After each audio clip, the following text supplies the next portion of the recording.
Hello दोस्तों आज की इस वीडियो में बहुत ही सिंपल तरीके से आप सभी को बताने वाला हूं कि क्या है बिटकॉइन क्रिप्टो करेंसी, ये कैसे काम करती है, इसकी प्राइजेस ऊपर नीचे क्यों होती हैं, पूरा सब कुछ आपको इस वीडियो में बताने वाला हूं। तो दोस्तों वीडियो को पूरा देखिएगा। वीडियो में बहुत ही अच्छे से सब कुछ बताया गया है। क्रिप्टो करेंसी यानी क्रिप्टो जो मुद्रा है वो क्या है, इसके इतिहास के बारे में बताऊंगा, इसकी जो वैधता होती है इसके बारे में बताऊंगा, एकदम डिटेल से, एकदम प्रूफ के साथ। तो चलिए दोस्तों, वीडियो को शुरू करने से पहले वीडियो को अभी से लाइक कर दीजिए और हमारे यूट्यूब चैनल टेक्निकल विद आशीष को अभी तक आपने सब्सक्राइब नहीं किया है तो प्लीज़ सब्सक्राइब करके बेल आइकन को प्रेस कर दीजिए, जिससे आने वाली अगली वीडियो की नोटिफिकेशन सबसे पहले आपको मिल सके। तो चलिए दोस्तों वीडियो को शुरू करते हैं। देखिए दोस्तों, एक क्रिप्टो करेंसी, क्रिप्टो मुद्रा या क्रिप्टो एक डिजिटल संपत्ति है जिसे एक्सचेंज के माध्यम के रूप में काम करने के लिए डिजाइन किया गया है, जिसमें दोस्तों व्यक्तिगत सिक्का स्वामित्व रिकॉर्ड को एक कंप्यूटरीकृत डेटाबेस के रूप में मौजूदा बही खाता के रूप में संग्रहित किया जाता है, यानी स्टोर किया जाता है, जो क्रिप्टो करेंसी के रूप में मजबूत क्रिप्टोग्राफी का उपयोग करके सुरक्षित रिकॉर्ड को नियंत्रित करता है। अतिरिक्त सिक्कों का निर्माण और सिक्के के स्वामित्व के हस्तांतरण की पुष्टि करना यह आमतौर पर भौतिक रूप में मौजूद नहीं होता है, जैसे पेपर मनी, और आमतौर पर एक केंद्रीय प्राधिकरण द्वारा जारी नहीं किया जाता है। दोस्तों आगे बताते हैं दोस्तों कि क्रिप्टो करेंसी आमतौर पर केंद्रीयकृत डिजिटल मुद्रा और केंद्रीय बैंकिंग प्रणालियों के विपरीत केंद्रीकृत नियंत्रण का उपयोग करती हैं। जब किसी क्रिप्टो करेंसी को एक जारीकर्ता द्वारा जारी या जारी किए जाने से पहले खनन या बनाया जाता है तो इसे आमतौर पर केंद्रीकृत माना जाता है। दोस्तों क्या माना जाता है? केंद्रीकृत माना जाता है। जब विकेंद्रीकृत नियंत्रण के साथ लागू किया जाता है दोस्तों, तो प्रत्येक क्रिप्टो करेंसी वितरित लेजर तकनीकी के माध्यम से काम करती है, आमतौर पर एक ब्लॉकचेन जो एक सर्वाधिक वित्तीय लेन देन डेटाबेस के रूप में काम करती है, जो आपको दिखाई दे रहा होगा। बिटकॉइन जिसे पहली बार 2009 में ओपन सोर्स सॉफ्टवेयर के रूप में जारी किया गया था।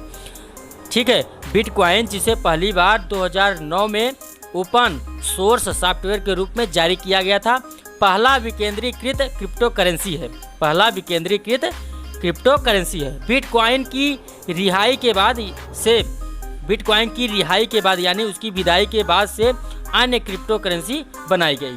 दोस्तों अब हम आपको इसके इतिहास के बारे में बताएंगे, फिर उसके बाद हम आपको दोस्तों बताएंगे कि इसकी वैधता क्या होती है और ये काम कैसे करता है। तो इसलिए वीडियो को पूरा देखिएगा और वीडियो अगर अच्छी लग रही हो तो वीडियो को लाइक ज़रूर कर दीजिएगा।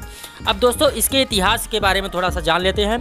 दोस्तों 1983 में अमेरिकी क्रिप्टोग्राफर डेविड चाउम ने एक अज्ञात क्रिप्टोग्राफिक इलेक्ट्रॉनिक पैसे की कल्पना की जिसे एक्स कहा जाता है। बाद में 1995 में उन्होंने इसे डिजी कैश के माध्यम से लागू किया। क्रिप्टोग्राफिक इलेक्ट्रॉनिक भुगतानों का एक प्रारंभिक रूप जिसे बैंक से नोट वापस लेने और प्राप्तकर्ता को भेजे जाने से पहले विशिष्ट एन्क्रिप्टेड कुंजियों को निर्दिष्ट करने के लिए उपयोगकर्ता सॉफ्टवेयर की आवश्यकता होती है, जिसने जारीकर्ता, बैंक, सरकार या किसी तीसरे पक्ष द्वारा डिजिटल मुद्रा को अप्राप्य होने की अनुमति दी। 1996 में दोस्तों नेशनल सिक्योरिटी एजेंसी ने how to make to mint encrypted electronic cash की क्रिप्टोग्राफी का एक पेपर प्रकाशित किया, जिसमें एक क्रिप्टो करेंसी प्रणाली का वर्णन किया गया।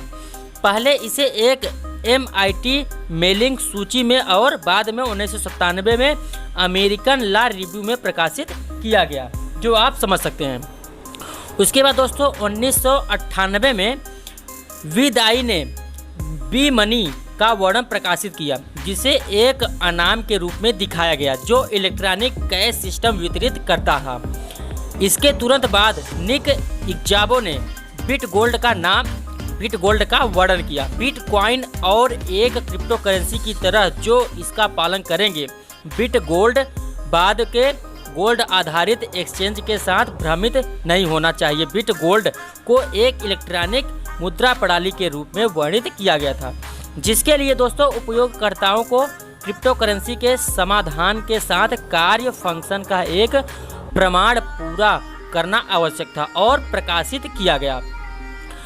पहली विकेंद्रीकृत क्रिप्टो करेंसी बिटकॉइन 2009 में संभवतः शब्द नाम के डेवलपर सतोशी नकामोतो द्वारा बनाया गया था। इसने अपने प्रमाण कार्य योजना में SHA 256 एक क्रिप्टोग्राफिक हैश फंक्शन का उपयोग किया। अप्रैल 2011 में नामे कोइन को विकेंद्रीकृत DNS बनाने के प्रयास के रूप में बनाया गया था, जो इंटरनेट सेंसरशिप को बहुत मुश्किल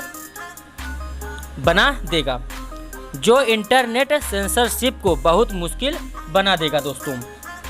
इसके तुरंत बाद अक्टूबर 2011 में लिटकॉइन को रिलीज किया गया और यह 7256 के बजाय अपने हैश फंक्शन के रूप में उपयोग किया गया।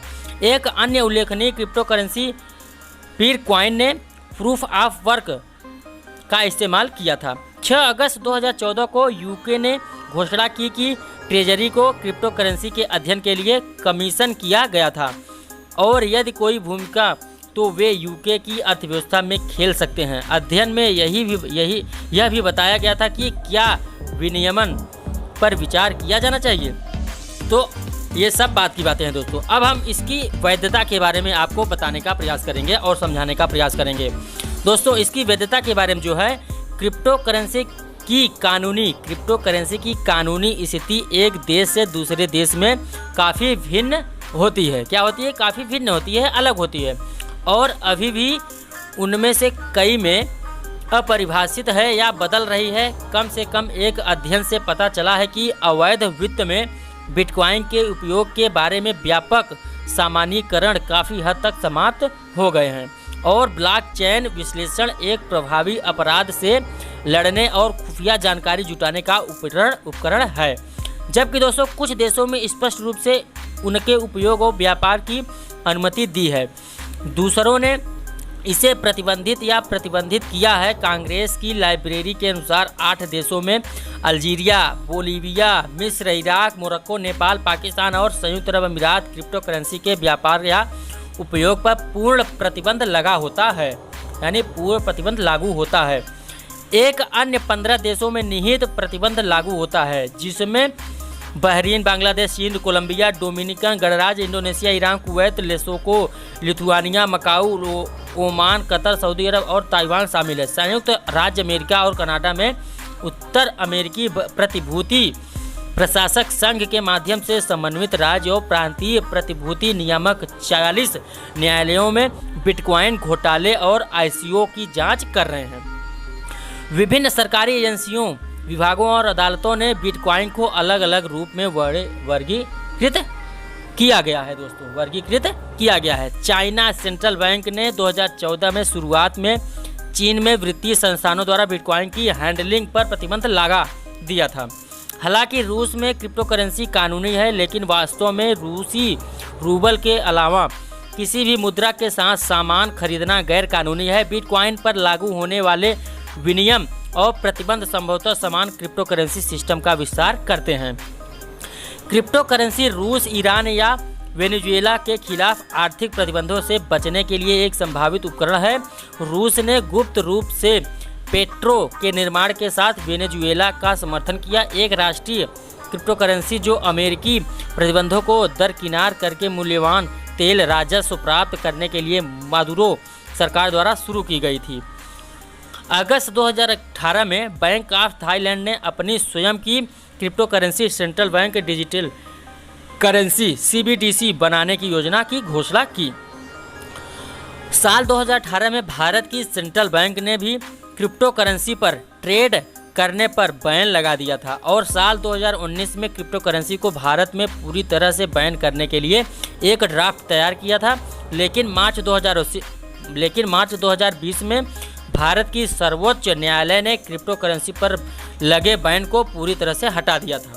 तो दोस्तों मैं आज के इस वीडियो में जो बताया आपको क्या समझ में आया, अगर आपको कैसे इन्वेस्ट करना है, कैसे कैसे यह लगाया जाता है, कैसे खरीदना होता है, क्या क्या करना पड़ता है, अगर आप उसके बारे में जानकारी चाहते हैं तो आपको मैं अगली वीडियो में बता दूंगा। ये तो दोस्तों मैं आपको एक मॉडल बताया हूँ कि यह क्रिप्टो करेंसी क्या है, बिटकॉइन क्या है, इसकी वैधता क्या होती है, इसका इतिहास क्या होता है और ये कैसे कैसे कार्य करेगा। मैं इसको तो अगले वीडियो में बताऊंगा, पर ये 3-4 चीज़ें मैंने आपको इस वीडियो में बताने का प्रयास किया। तो दोस्तों वीडियो अच्छी लगी तो वीडियो को लाइक शेयर करिएगा, चैनल को सब्सक्राइब नहीं किया है तो चैनल को सब्सक्राइब करके बेल आइकन को प्रेस कर लीजिएगा। दोस्तों आज की इस वीडियो में बस इतना ही, अब हम अगली वीडियो मिलेंगे, तब तक के लिए दोस्तों बाय बाय।